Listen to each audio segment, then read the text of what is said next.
Welcome, everyone, where we examine the complex intersection of art, commerce, and artist identity. We stand before one of the most fascinating ironies in 1990s pop music history. To dream the dream, to make it real, to love you more than I thought. We are looking at the era surrounding Dionne Warwick's 1993 album, Friends Can Be Lovers, and its standout track, Age of Miracles. Age of miracles, the light in the dark, you come to me, you make me see. From the outside, this project seemed like a masterstroke. But from a music historian's perspective, it represents a spectacular collision between a legendary artist's pristine identity and the relentless machinery of industry trend chasing.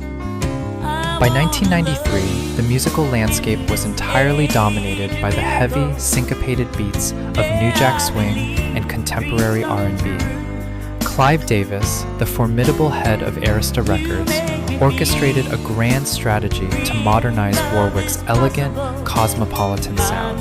He packed the album with heavyweight collaborations, including a duet with her superstar cousin Whitney Houston, and a highly anticipated reunion with her legendary 1960s songwriters Burt Bacharach and Hal David. Along the wall, the people dance. You take my hand, and I'm in love again. You found the key, you set me free. It's an age of miracles. When the album dropped, music critics were ecstatic.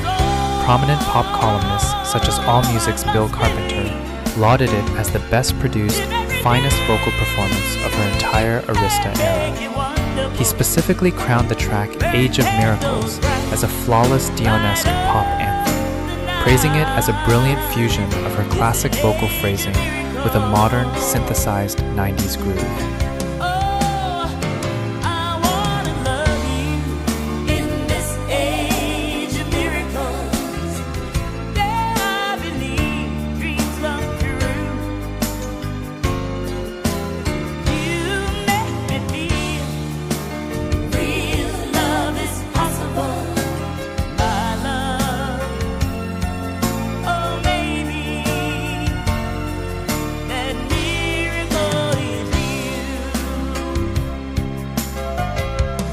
However, behind the glossy critical acclaim lay a staggering, almost comical truth.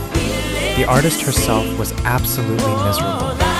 18 years later, in her 2011 autobiography, My Life as I See It, Warwick dropped a bombshell regarding this critically beloved record, bluntly stating, "I hated this project.